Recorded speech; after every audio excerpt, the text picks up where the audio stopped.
میرے وہ پیارے بھائی جو ابھی تک کتاب و سنت کے واضح دلائل کو سننے کے باوجود وہی پہ اٹکے ہوئے ہیں کہ نہیں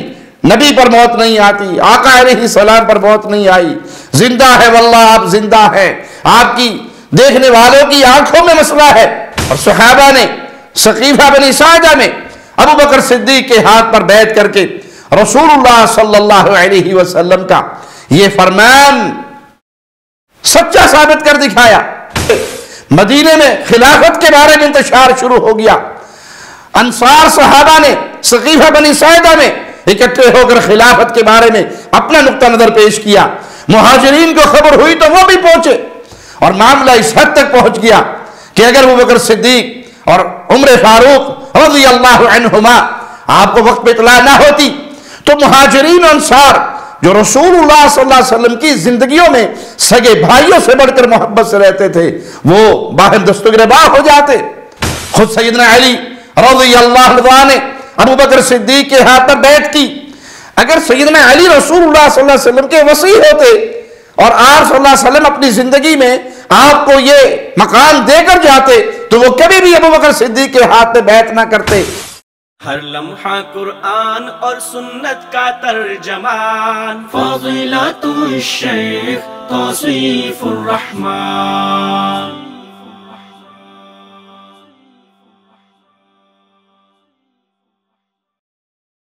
السلام علیکم ورحمۃ اللہ وبرکاتہ۔ ان الحمد للہ نحمده ونستعینه ونستغفره ونعوذ باللہ من شرور انفسنا ومن سیئات اعمالنا من يهده الله فلا مضل له ومن يضلل فلا هادي له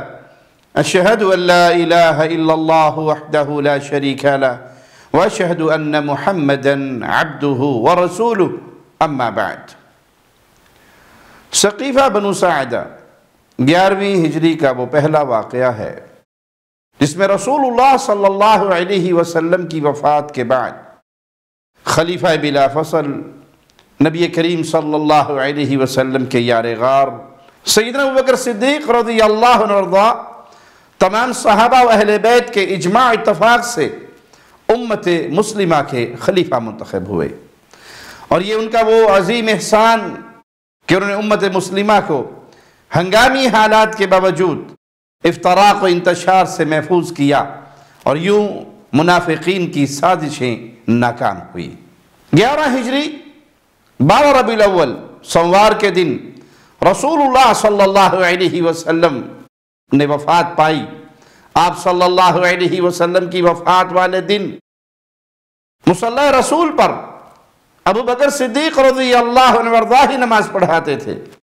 اور آپ نے یہی حکم دیا تھا، آقا علیہ السلام نے، مروا ابا بکر فلیصلی بالناس،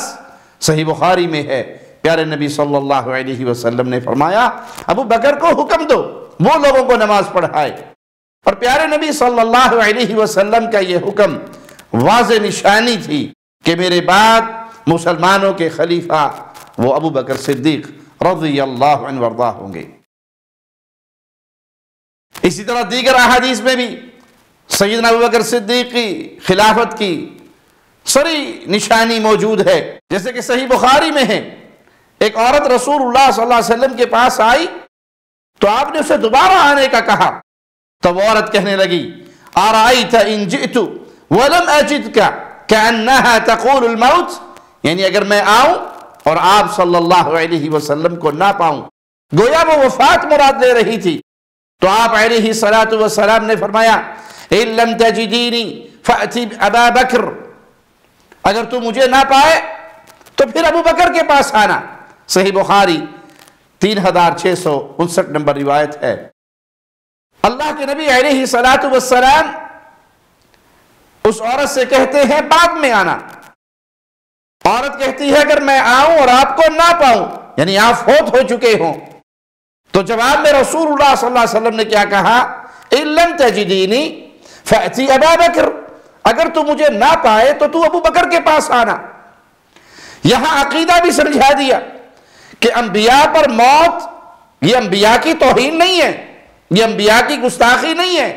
بلکہ اس موت نے تو ہر ذی روح پہ آنا ہے۔ کل من علیہا فان، اس دھرتی پہ جو بھی آیا ہے وہ جانے کے لیے آیا ہے، ہر کسی پر فنا ہے، بقا ہے تو عرش والے اللہ کے لیے۔ میرے وہ پیارے بھائی جو ابھی تک کتاب و سنت کے واضح دلائل کو سننے کے باوجود وہیں پہ اٹکے ہوئے ہیں کہ نہیں، نبی پر موت نہیں آتی، آقا علیہ السلام پر موت نہیں آئی، زندہ ہے واللہ آپ زندہ ہیں، آپ کی دیکھنے والوں کی آنکھوں میں مسئلہ ہے، آنکھوں پہ پردے پڑے ہیں، نبی پاک تو موجود ہے۔ اللہ کے نبی صلی اللہ علیہ وسلم پر اگر موت نہ آنی ہوتی اور آپ ہمیشہ اس دنیا میں رہنے ہوتے تو اسے کہتے کہ یہ تو نے کیا کہہ دیا کہ تو آئے اور مجھے نہ پائے، بلکہ میں تو زندہ ہوں، مجھ پہ تو موت نہیں آنی۔ آپ اپنی موت کا انکار کرتے۔ آپ نے فرمایا اِن لم تجدینی فأتی ابا بکر، تو مجھے نہ پائے تو پھر میرے بعد ابو بکر کے پاس آنا رضی اللہ عنہ وارضا۔ تو پیارے بھائیو، دین وہی ہے جو رسول اللہ صلی اللہ علیہ وسلم نے دیا، دین وہی ہے جو کتاب و سنت میں بیان ہوا۔ قرآن اور حدیث کے دلائل سے یہ بات ثابت ہے کہ انبیاء پر موت آتی ہے، رسول اللہ صلی اللہ علیہ وسلم پر موت آئی، آپ اپنی مبارک زندگی گزار کر اس دنیا سے اللہ کی جنتوں کی طرف روانہ ہو گئے۔ آپ کی قبر مبارک ریاض الجنہ ہے، جنت کا ٹکڑا ہے، جنت کا باغ ہے۔ آپ کو اپنی قبر میں اخروی زندگی، برزخی زندگی نصیب ہے، دنیا کی زندگی آپ کی ختم ہو گئی۔ اور اس حدیث سے یہ بات بھی واضح ہوئی کہ آپ صلی اللہ علیہ وسلم کو بدریہ وحی معلوم ہو چکا تھا کہ آپ علیہ السلام کے بعد خلیفہ ابوبکر صدیق ہوں گے۔ اسی طرح اور بہت سے فرامین ہیں جس سے یہ واضح ثبوت ملتا ہے کہ خلیفہ بلا فصل ابوبکر صدیق ہوں گے۔ جیسے صحیح بخاری میں ہی ہے، سیدہ عائشہ رضی اللہ تعالی عنہا بیان کرتی ہیں کہ بیماری والے ایام میں مرض الموت میں رسول اللہ صلی اللہ علیہ وسلم نے فرمایا لقد ہممت او اردت ان ارسل الى ابی بکر، میں ابو بکر کی طرف وابنہ اور اس کے بیٹے کی طرف پیغام بھیجوں، فعاہد ان یقول القائلون او یتمنى المتمنون، اور اس کو میں خلیفہ مقرر کر دوں، نامزد کر دوں، باتیں کرنے والے باتیں کریں یا خواہش کرنے والے خواہش کریں گے۔ ثم قلت یأبی اللہ ویدفع المؤمنون او یدفع اللہ ویأبی المؤمنون، پھر میں نے سوچا کہ اللہ اور اہل ایمان ابو بکر کے علاوہ کسی کو خلیفہ نہیں مانیں گے۔ 7217 نمبر روایت صحیح بخاری کے اندر موجود ہے۔ نہ تو اللہ اس بات پر راضی ہوگا اور نہ ہی اللہ کے بندے اہل ایمان اس بات پر راضی ہوں گے کہ ابو بکر کے علاوہ کوئی اور خلیفہ ہو۔ یہ حدیث بھی سیدنا ابو بکر صدیق کے خلیفہ بلا فصل ہونے پر واضح دلیل ہے۔ جیسے رسول اللہ صلی اللہ علیہ وسلم نے فرمایا ویسا ہی ہوا، اور صحابہ نے سقیفہ بنی ساعدہ میں ابو بکر صدیق کے ہاتھ پر بیعت کر کے رسول اللہ صلی اللہ علیہ وسلم کا یہ فرمان سچا ثابت کر دکھایا۔ ان واضح نصوص اور کھلے ہوئے دلائل کے بعد اب کوئی شخص جھوٹی، بے سند اور تاریخی روایات کی بنیاد پہ سقیفہ بنی ساعدہ کے متعلق روافض کے پروپیگنڈے کا شکار ہو، حالانکہ ان کی ساری باتیں ان دلائل کے مقابلے میں مکڑی کے جالے کی طرح ہیں، کیونکہ رسول اللہ صلی اللہ علیہ وسلم خود یہ بات فرما کر کے صحیح بخاری 467 نمبر روایت ہے، لو كنت متخذا من الناس خلیلا لاتخذت ابا بکر خلیلا، اگر میں لوگوں میں سے کسی کو خلیل بناتا تو ابو بکر صدیق کو خلیل بناتا۔ پیارے نبی صلی اللہ علیہ وسلم نے سیدنا ابو بکر صدیق کو اپنے مصلی پہ کھڑا کیا۔ پیارے نبی صلی اللہ علیہ وسلم نے ابو بکر صدیق کے بارے میں آنے والی سے کہا مجھے نہ پائے تو اس کے پاس آنا۔ نبی کریم صلی اللہ علیہ وسلم نے خلیل کے بارے میں اشارہ کیا کہ اگر میں دنیا میں کسی کو خلیل پکڑتا تو ابو بکر یہ شان رکھتے ہیں، یہ مقام رکھتے ہیں، میں ان کو خلیل پکڑتا۔ یہ باتیں، یہ روایات، یہ احادیث کھلے ہوئے نشان، یہ برہان اور دلیل ہے کہ خلیفہ بلا فصل ابو بکر صدیق رضی اللہ عنہ وارضا۔ اور سقیفہ بنو ساعدہ کے واقعے کو بنیاد بنا کر پروپیگنڈا کرنا کوئی معنی نہیں رکھتا، کیونکہ اس وقت اچانک ہنگامی حالات بن گئے تھے۔ رسول اللہ صلی اللہ علیہ وسلم کی وفات کا صدمہ کوئی معمولی صدمہ نہیں تھا۔ سیدنا عمر رضی اللہ عنہ جیسے جرنیل اور بہادر انسان بھی اس صدمے کے سامنے اپنے حواس کھو بیٹھے تھے اور پیارے نبی صلی اللہ علیہ وسلم کی وفات کا انکار کرنے لگے تھے۔ جو یہ کہے گا کہ نبی فوت ہو گئے میں اس کی گردن مار دوں گا۔ ان حالات میں وہ جبل استقامت ابو بکر صدیق تھے جنہوں نے خطبہ دیا اور لوگوں سے کہا من کان یعبد محمد فإن محمدا قد مات، تم میں سے جو محمد صلی اللہ علیہ وسلم کی پوجا کرتا تھا وہ سن لے کہ محمد صلی اللہ علیہ وسلم تو فوت ہو گئے۔ ومن کان یعبد اللہ فإن اللہ حی لا يموت، اور جو اللہ کی عبادت کرتا ہے اللہ کو پوجتا ہے تو اللہ پر موت نہیں آنی۔ پھر قرآن حکیم کی اس آیت کی تلاوت کی وما محمد الا رسول قد خلت من قبلہ الرسل، محمد صلی اللہ علیہ وسلم سابقہ رسولوں کی طرح ایک رسول ہے۔ اگر یہ فوت ہو جائیں یا انہیں شہید کر دیا جائے کیا اپنی ایڑیوں کے بل پہ پھر جاؤ گے؟ اور جو اپنی ایڑیوں کے بل پہ پھرے گا وہ اللہ کا کوئی نقصان نہیں کر سکے گا۔ سیدنا ابوبکر صدیق رضی اللہ عنہ کی اس گفتگو کے بعد لوگوں کو یقین ہو گیا کہ محمد صلی اللہ علیہ وسلم یہ دنیا چھوڑ گئے۔ آپ علیہ السلام کی وفات کی خبر مشہور ہوتے ہی منافقین کی سازشوں سے مدینے میں خلافت کے بارے میں انتشار شروع ہو گیا۔ انصار صحابہ نے سقیفہ بنی ساعدہ میں اکٹھے ہو کر خلافت کے بارے میں اپنا نقطہ نظر پیش کیا۔ مہاجرین کو خبر ہوئی تو وہ بھی پہنچے اور معاملہ اس حد تک پہنچ گیا کہ اگر ابوبکر صدیق اور عمر فاروق رضی اللہ عنہما آپ کو وقت پہ اطلاع نہ ہوتی تو مہاجرین و انصار جو رسول اللہ صلی اللہ علیہ وسلم کی زندگیوں میں سگے بھائیوں سے بڑھ کر محبت سے رہتے تھے وہ باہم دستگرباہ ہو جاتے۔ سقیفہ بنو ساعدہ میں خلافت کے بارے میں ہونے والا یہ اختلاف اس بات کی واضح دلیل ہے کہ رسول اللہ صلی اللہ علیہ وسلم نے سیدنا علی کو اپنا وصی مقرر نہیں کیا،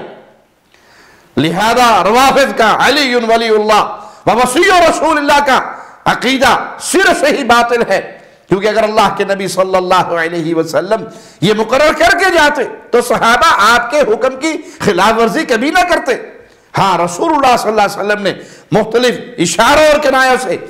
ابو بکر صدیق کی خلافت کا ماحول بنایا۔ مرض الموت میں بھی اپنے مسلح پر ابو بکر صدیق کو کھڑا کیا، ان کو اپنا خلیل بنایا۔ اس پوچھنے والی عورت سے کہا مجھے نہ پائے تو پھر ابو بکر کی طرف آنا، یہ اشارے تھے کہ میرے بعد اس مسلح کا وارث، اس خلافت کا وارث ابو بکر صدیق ہوگا۔ سقیفہ بنی ساعدہ میں ہنگامی حالات کے باوجود سیدنا ابو بکر صدیق کے ہاتھ پر تمام اہل اسلام راضی ہوئے اور ان کے ہاتھ پہ بیعت کی۔ یہ واقعہ سیدنا ابو بکر صدیق کی بیعت کا روافض کے اس بد عقیدے پر ضرب کاری ہے کہ نہیں جی پہلے تینوں نے تو خلافت چھینی تھی، نعوذ باللہ غصب کی تھی، اصل تو سیدنا علی حقدار تھے، وہ رسول اللہ صلی اللہ علیہ وسلم کے وصی تھے۔ کیونکہ اس بیعت سے یہ بات بالکل واضح ہو گئی کہ سیدنا علی کو رسول اللہ صلی اللہ علیہ وسلم نے اپنا وصی مقرر نہیں کیا، اگر کیا ہوتا تو سقیفہ بنی ساعدہ میں اختلاف کی نوبت ہی نہ آتی۔ خود سیدنا علی رضی اللہ عنہ نے ابو بکر صدیق کے ہاتھ پر بیعت کی۔ اگر سیدنا علی رسول اللہ صلی اللہ علیہ وسلم کے وصی ہوتے اور آپ صلی اللہ علیہ وسلم اپنی زندگی میں آپ کو یہ مقام دے کر جاتے تو وہ کبھی بھی ابو بکر صدیق کے ہاتھ پہ بیعت نہ کرتے، آپ کی اقتداء میں نمازیں نہ پڑھتے، بلکہ کہتے یہ تو اللہ کے نبی نے مجھے دیا، یہ تو میرا حق ہے، میں آپ صلی اللہ علیہ وسلم کی وصیت کے مطابق اس مسلح کا اور اس خلافت کا حقدار ہوں۔ ایسا نہیں ہوا بلکہ انہوں نے بیعت کی۔ یہ بیعت کرنا دلیل ہے کہ رسول اللہ صلی اللہ علیہ وسلم نے انہیں وصی مقرر نہیں کیا۔ لہذا دین اسلام کی واضح باتوں کو تسلیم کیجئے اور اسی تعلیمات کو اپنی آل اولاد میں اپنے معاشرے میں عام کیجئے جو تعلیمات آپ کو کتاب و سنت سے ملیں، جو صحابہ کے اجماع سے ملیں۔ یہ نجات کا راستہ ہے، یہ جنت میں لے جانے والا راستہ ہے۔ اہل شرک اور اہل بدعت وہ ہمیشہ کوشش کرتے رہتے ہیں کہ مسلمانوں کی ایسے مسائل جس پر امت مسلمہ متفق ہے اس میں شک اور شبہ کے بیج بوئے جائیں۔ ان سے اپنے دامن کو بچائیے کتاب و سنت سے جڑ کے رہیے، صحابہ کے فہم سے جڑ کر رہیے۔ اللہ اسی پر ہمیں زندہ رکھے اور اسی پر ہمیں موت دے۔ اقول قولی ھذا واستغفر اللہ لی ولکم ولسائر المسلمین۔ ہر لمحہ قرآن اور سنت کا ترجمان، فضیلت الشیخ توصیف الرحمان۔